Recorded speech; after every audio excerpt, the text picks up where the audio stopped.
Hi, it's Toby from Heavyweight MMA. Stand up Mullarkey Army, the pride of the Central Coast, back fighting out of Central Coast MMA with Ross Pearson, Jamie Mullarkey. How are you, man?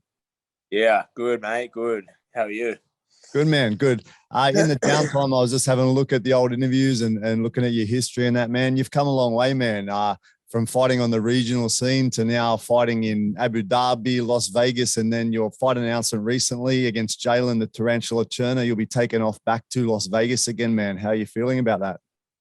Yeah, feeling good, man. Feeling good. It's been a lot of hard work and like, to be honest, the hard work's just beginning, really.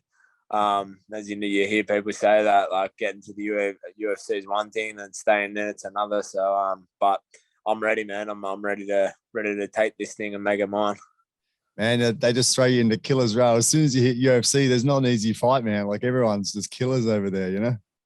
Yeah, man. Yeah, like I'm kind of glad I've done it the right way in a sense. Like, where I haven't gone in too soon. Because I believe when I fought Alex Volkanovski back in the day, I was like thinking that was my break in. I was like, yeah, like, I'm just here, I'm 9-0, whatever. I really needed that reality check just to let me know that you got to fully be ready when you get in here, because it's a murderous row. No one's here for no reason, you know what I mean? So yeah, man. Tough fights only. You mentioned that you're just starting to sort of get your grip on your fight IQ and that you keep improving time by time. I imagine that's still happening, right? Like, you're still learning day to day from Ross and also from the other guys that you train with. Yeah, absolutely. Absolutely. It's just like I feel like I've gotten to that next level of like learning, the higher level fight IQ. So I'm starting to get there. Still baby steps.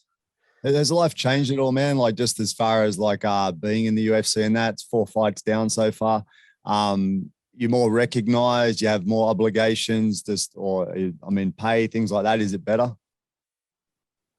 Yeah, like still like I said, trying to make that adjustment in. But I would say that I've definitely gotten a lot more used to training full time. Like, so in the sense of, after a fight, I'm not going out and sitting on my ass for 6 weeks or 4 weeks or whatever, and not being back in the gym. I'm straight back in the gym, and like the outer camp training is just as important. But as far as everything else, not much has really changed, man. It's just, Yeah, man. Well, obviously your training's doing well, man. You're currently on the 2-fight KO streak in the UFC after beating 2 killers, as I mentioned, Devontae Smith, Karma Worthy, both in 2021. Looking to make a good showing in 2022. Your next fight is on the UFC 272 Covington Masvidal show, March 6th, T-Mobile Arena in Las Vegas, man. That's a massive card. It's going to get a lot of attention, right? Yeah, no, it's a good card to be on, I think. So looking to make the most of it again, and like I've said to other people, I seriously feel like the bigger the show, the more I rise. So it's going to be a good one. It's making me really excited already. Awesome, man. How do you feel about the traveling and fighting over there? Do you actually make the most of being in another country and that, or you just go there, fight, and bail? Man, it's all business for me at the moment anyway.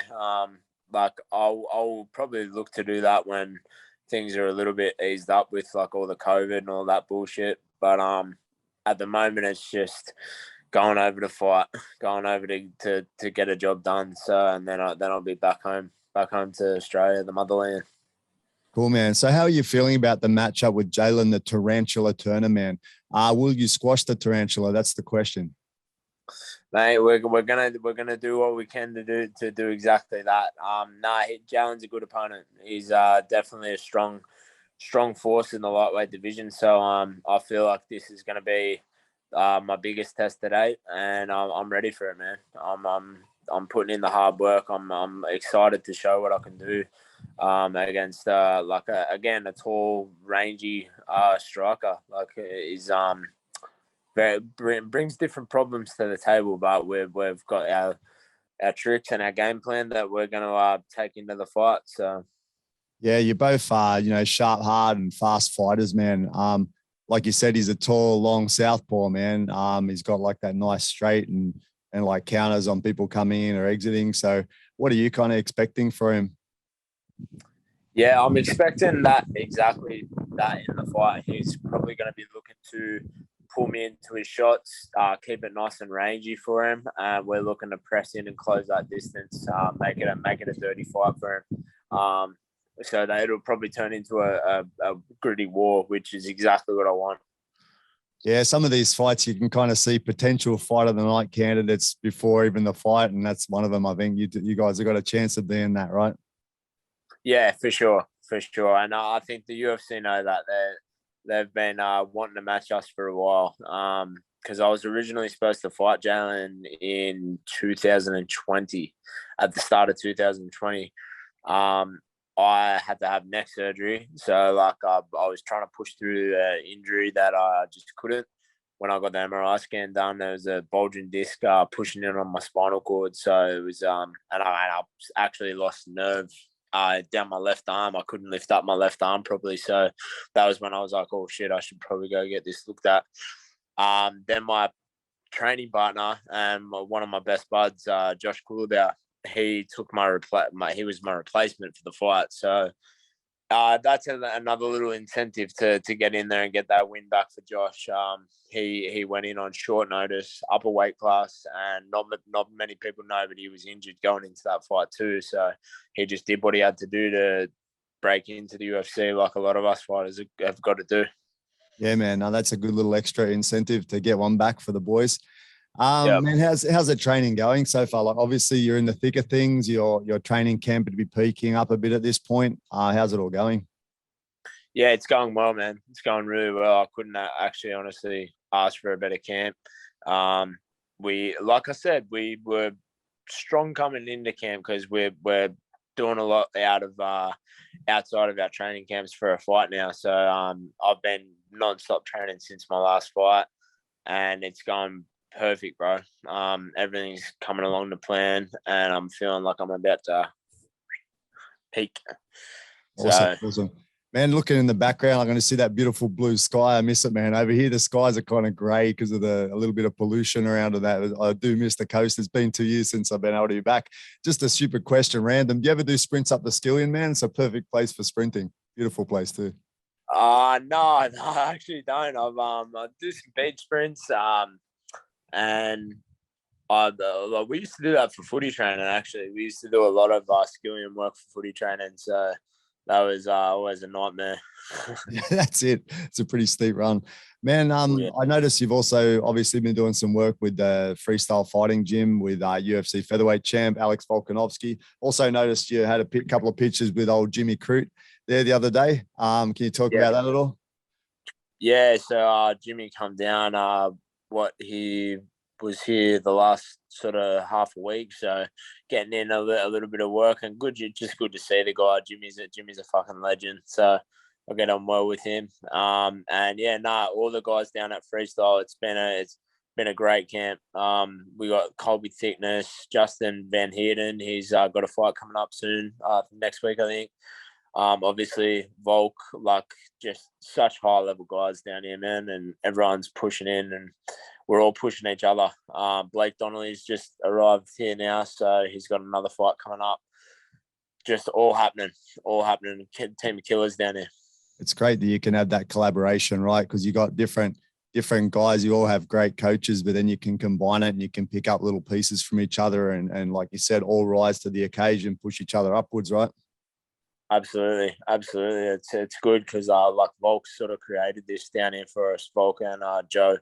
So it's just that next level of guys that are pushing each other, wanting the same thing. So it's all good. That's it, man. How do you feel psychologically at this point? Do you start to prepare anything? Do you do any preparation for this one big event coming up and all?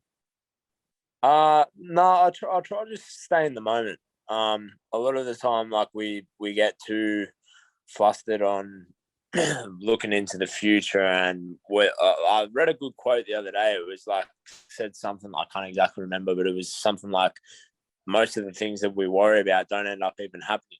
So what you're doing is you're just stressing yourself out on things that potentially never even going to happen and never even will have an impact on your life. So I'm just trying to stay present and really be in the moment and enjoy this journey. Yeah, man. And talking to like a few guys such as Sam Greco, they say the key to psychologically being prepared is to put the hard work in the gym. And you mentioned before that you put the hard yards in the gym, leave nothing to chance, and it's hard to put you out. I guess that's where you draw strength from too, that you put in the hard yards. Yeah. Oh, absolutely. Absolutely. That's it. I couldn't put it better myself. The only time when doubt and fear really are creeping in and sort of throwing you out is when you haven't been putting the work in. And we most certainly are. So that's just doesn't even come into my mind. Man, when I think about this fight, in that Devontae Smith, you really showed your ability to overwhelm and grind out the opponent. I hope I can see you shift into that destroy mode again. I'm expecting the exchanges between you two because you're both great fighters. And I hope that old hit and run analogy applies and you'll get that, man. You'll be hitting and getting out of the way of his punches. Expecting your staunch, strong leg kicks to slow him down a bit and your grittiness to just overwhelm him in the end of round 2, round 3. That's my take on things, and I'm hoping that comes true, bro. Thank you, mate. I think your last prediction was pretty bang on from memory. So we'll keep that ball rolling, eh? That's it. And I'm hoping again we can hear that announcement of the Jamie Mullarkey fighting out of Central Coast Australia, just to keep us all proud, man. Yeah, man, absolutely. I'll fly that flag till I die. That's it, man. So I know you're obviously focused on the moment, like you said. What's next for you in the year, and what are you hoping the year to be like? I mean, obviously you can't really control everything, but what would the best year be for you in terms of fighting? Yeah, man, I'm looking to get minimum 3 fights in this year, 3 impressive wins, and like when we talk about looking into the future and setting yourself short goals, that's what I want. I want my next 3 fights, whether it be 3 fights this year or 4 fights this year. I want stellar performances, and I believe I'll be right there in that top 15. Really having a run at making this dream work and getting that title wrapped around my waist. That's awesome, man. It's great this year. We've got yourself coming up. We've got quite a few Aussies and Kiwis fighting over the next couple of months. So lots of things for us to support and watch. Obviously, being a coastie man, me and the other coast is all proud of you and looking forward to seeing you succeed. I hope you get the great win coming up, and I hope you have a few good fights later in the year, man. Wishing you the best for the year. Nah, thanks very much, Toby. You're a legend, man. Cool, man. Thank you. Cheers, bro. Cheers, bro.